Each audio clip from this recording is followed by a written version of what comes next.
On set today, we have Mr. S.O Okoro, a retired administrator and an historian. He hails from Owo in Ondo State and is also an author of a book, My Journey. And we're going to be having a very honest conversation today, and I hope you guys are going to find it interesting because he's going to talk about his time as a civil servant with the Ondo State government for 35 years and his experience, and also we are going to dig into the book. So, welcome, sir. Thank you very much. Can we meet you, sir? S O Okoro Samuel. I'm from the local government area of Ondo State, and I'm a retired director of local government. I retired in the year 2020, and since I've been enjoying my retirement. Now, on your book, My Journey, clearly it's inspired by your time in service.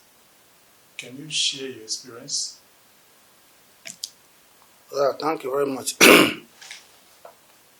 There are a lot of experiences when I was in the service.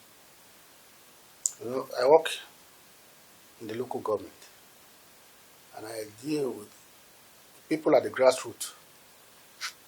That is the government that is nearer to the people at the grassroots level.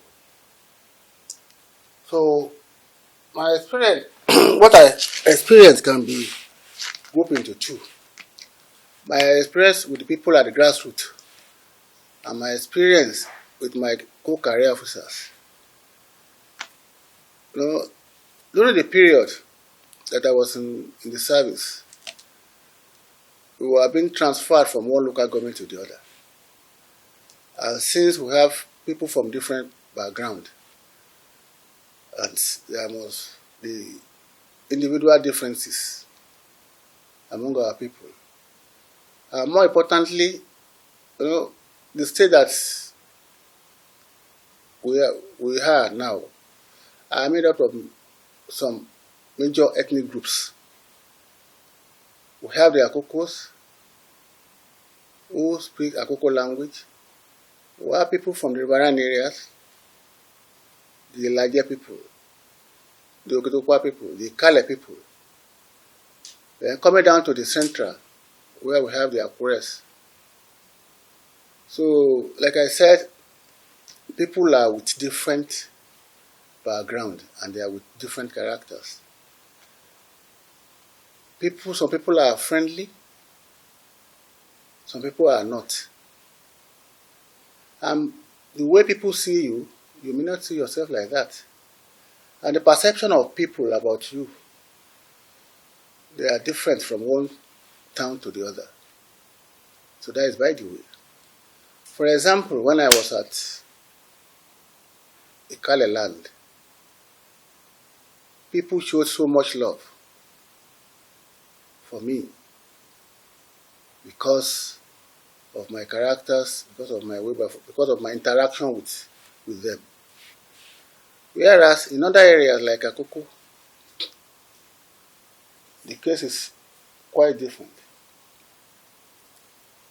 So that is why I said my experience with them are of different views. Then my experience with my co-workers too is another interesting thing to mention. Some are friendly, some are not. For example, when I was in Akure South local government, we did some transfer, internal posting, which did not go down well with some of the staffers there. So they have to connect together too. They went to the extent of sending down snakes. One came in the afternoon, which they killed. The other one came around 3 a.m. the same day, early in the morning. It's only God that saved me because of an ordinary posting. Then there are jealousy in the service. Some people are looking for one's downfall so that they can quickly occupy one position. That's what I mean by jealousy in the service. And there are politics of the service too. Whereas some people are interested in high service, going to the big boss to destroy other fellow human beings in order to get whatever they wanted to get. So that's why I said there are different types of experiences that one experienced during the service. So it is not an easy task, but we thank God that we overcame everything before we finally retired from the service after 35 years. Honestly, somewhere in the book you actually mentioned what you said about the attack, both spiritually and physically. Yeah. And I'm happy that you actually mentioned it while sharing your experience also. So, are you of the opinion that local government or civil service should be privatized? Well, I would say yes. Okay. Because of the nonchalant attitude of workers. I mean government workers today. There are a lot of indiscipline in the service. I know that, well, if a private organization takes over the running affairs of what we are experiencing today, everything will be reduced drastically. Early could you meet people in the office around 1 o'clock, 1 p.m. If you get to the office, everywhere will be empty and they just go there to collect salaries and come back. And to make things worse now, the payment of salary is centralized through the remitter system. So either you come or not, at the end of the month, you just get your alert from the remitter. So this thing has been a menace towards the development of the system. That's why General Obasanjo retired at the format of state described local government system as a conduit pipe that is siphoning the nation's economy. They were even advocating that local government system should be cancelled throughout the federation because of the way that workers in the system are doing. So I think if it's privatized, like you have said, there will be efficiency. And if there is efficiency, productivity will come in. But now, things are... You can imagine local government of the olden days constructing maternity centers, building of markets, completion of health centers, and grading of roads. And these are the ingredients of democracy, which people at the grassroots level are expected to enjoy. But the reverse is the case now.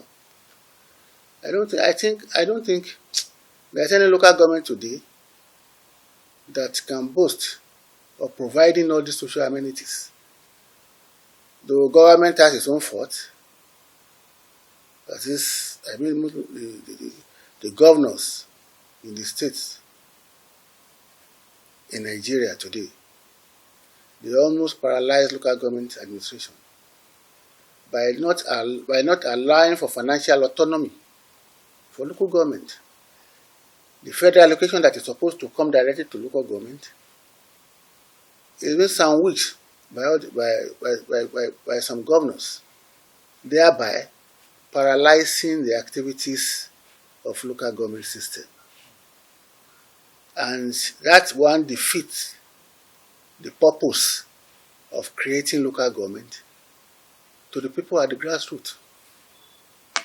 So unless there are some unless there are changes in the system before we can go to where we are heading to. That is provision of all the social amenities, taking care of our people at the grassroots level, provision of educational system, provision of water, provision of health facilities. But if the system is not changed, the purpose of creating local government is defeated. So, sir, on corruption, you also spoke about that in this book, in the civil service system. How do you think it can be solved? I've said it earlier on, corruption is a cankerworm that has eaten deeply into the fabrics of civil servants at the local government level. Most especially those people that are working at the rate section. All the revenue that are expected to be collected are remitted to the account of local government. Even 3/4 of it has been diverted into their personal purse. So this one makes life difficult, things difficult for administrators at local government level to provide what is expected of them. You can imagine local people who are paying tax and revenue to the pot of local government. They should be expecting some dividend of democracy or what they have wrote in the system. But the reverse is the case. I think the only thing that can solve the problem, the former president introduced some measures which can curb the system. And these are the EFCC, ICPC. But how effective are these people? So I think the only thing that can solve the problem is a revolution, what I can term revolution. Revolution in the sense that if some people are made as scapegoats within the system, others will sit down tight to face their job and to prevent what is illegal within the system. And another factor is political factor too. If these people are caught, they have some political fathers which will quickly wade in to bail them out from the menace of corruption. So unless the big wigs, these are called politicians, if they can answer from the corrupt activities of staff, mostly the career staff, I think things will be solved amicably. So, talking about corruption now, sir, who are this level of, or is it the whole level of the officers that actually corrupt in the local government? No, not the whole level of the officers. Okay. In the local government system, we have 8 departments, or 9. We have the administration department, the finance and supply department, the legal department, works and nursing department, agricultural department, community development department, and primary health care department. But the most affected department is the finance and supply department, where we have the rate section there. So the rate officers, the revenue collectors, they are much more involved in the corruption. You can imagine some officers printing their own receipts, which they use to collect revenue instead of government receipts. So they are competing with government. Instead of collecting the money into the covers of the government, they will be diverting the money into their own personal purse. So you can imagine some revenue collectors having petrol station, where do they find the money? That is what we are saying. That is the most affected aspect in the local government system. Corruption in the rate session now. And how? Because you were saying earlier that the attacks that you had at some of the local governments where you were the director, is it related to this particular corruption in the local government? I highly related to it. Okay. Because if you want to change a system, there is tendency for you to meet a stumbling block. So it is not easy to change any structure without any repercussion. So that is the repercussion that I experienced in Akure South local government. Because I met the rate section as a total mess. So I wanted to change what I met on ground. So that is why I did the posting of the revenue collectors from the field to the office. So by the time that I did the posting, some of them were saying that the posting will not see the day of the light, the light of the day. Sorry. So that the posting that they have been doing here has no any effect. But when they saw that my own was not like that, so they decided to go to use another method now to deal with me. So that is why they did what they did. By sending snake down in the afternoon, which was killed. Another one was sent around 3 a.m. the same day, and it was also killed. So for people to change an old structure, it's not easy. But for my own, by the special grace of God, I think my own was successful. So that is how we ended that era. So out of it now, in your days, sir, and also in the book, you also made mention that the present governor was your senior in Imade College. No, government primary school. Government primary school, okay. Yes. 2 years ahead. Okay. At government primary school. Yes. So in your days, did you witness pressure like what the present youths are actually witnessing right now? Pressure to actually travel out of the country. No. Nowadays they call it Japa. During your time, were this pressure? No, I did not experience such a thing. Because during our days now is different from what we are experiencing today. Okay. Because we were disciplined during our days. We don't have anything called cultism. There is no, there is nothing like, there is nothing like kidnapping, nothing like yahoo of a thing. Because we were much more serious by then. And everybody was focused towards what each of us have in mind. So where will the pressure come from? Because when everything was going on according to how it should be.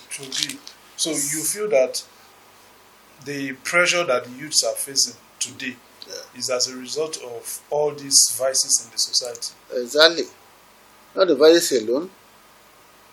The blames come, part of the blames come from the government. There is no employment. There is no money. There is hunger everywhere. There is no work. There is no money. So definitely now they will find a means of living.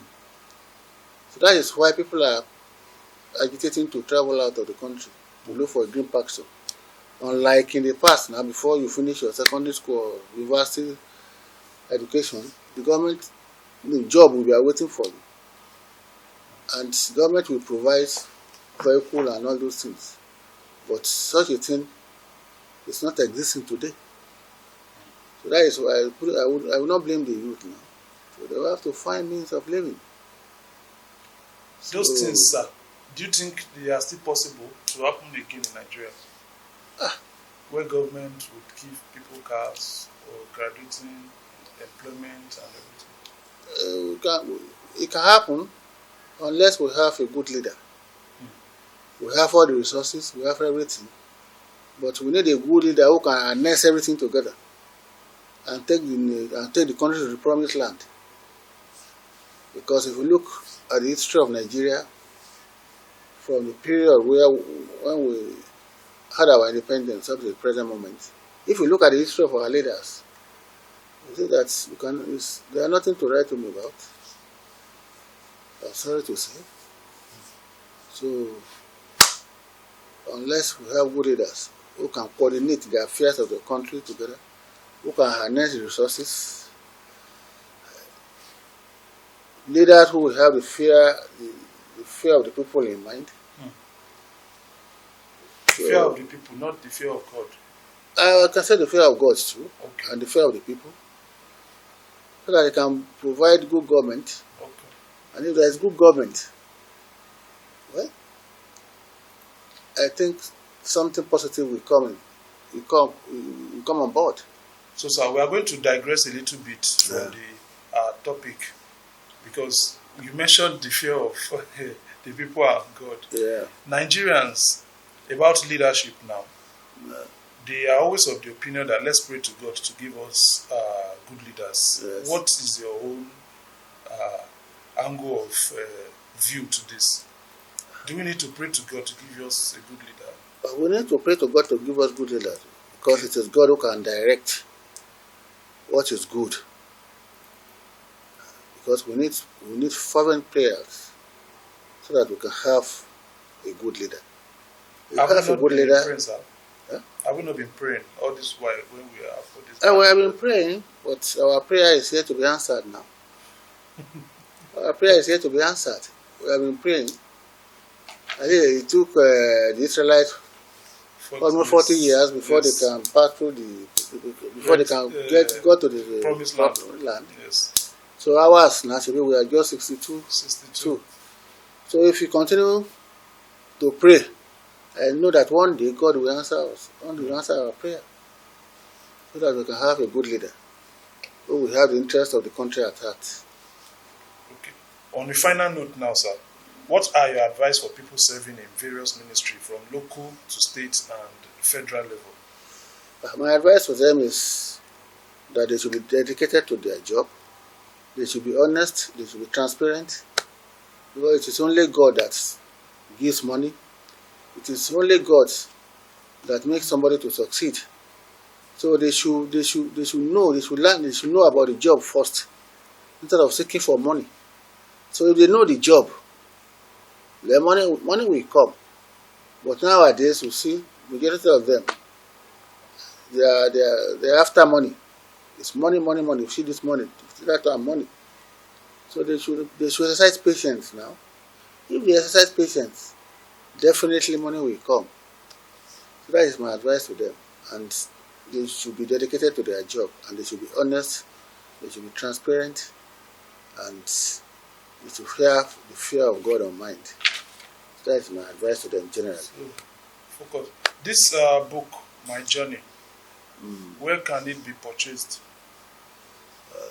It can be purchased at Akure here. Okay. You go to Owo, you will see it.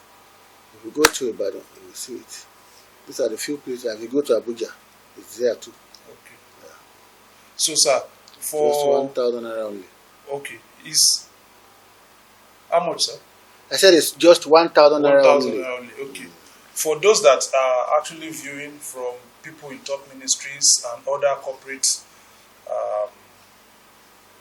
bodies out there that might want to use your experience and your knowledge in the civil service commission now, are you open to such opportunities, sir?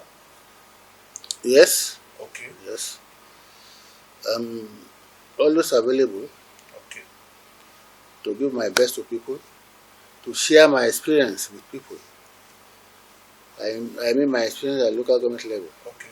And at the state level too, because there is no dichotomy between state officials and local government officials. Okay.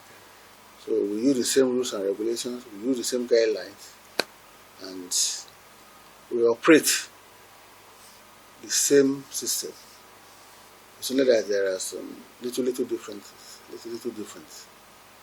Yeah. So apart from that, I'm really available to share my experience with any government that may invite me to come and serve. Okay. All right. On that note, sir, we'll be thanking you for your time and thank you for having us today. Okay. And guys, you've heard it, Mr. Olushola Okoro, 35 years in civil service Nigeria. It's not easy, and he's actually enjoying his time out of the service right now. So, till we come your way again next time, keep watching.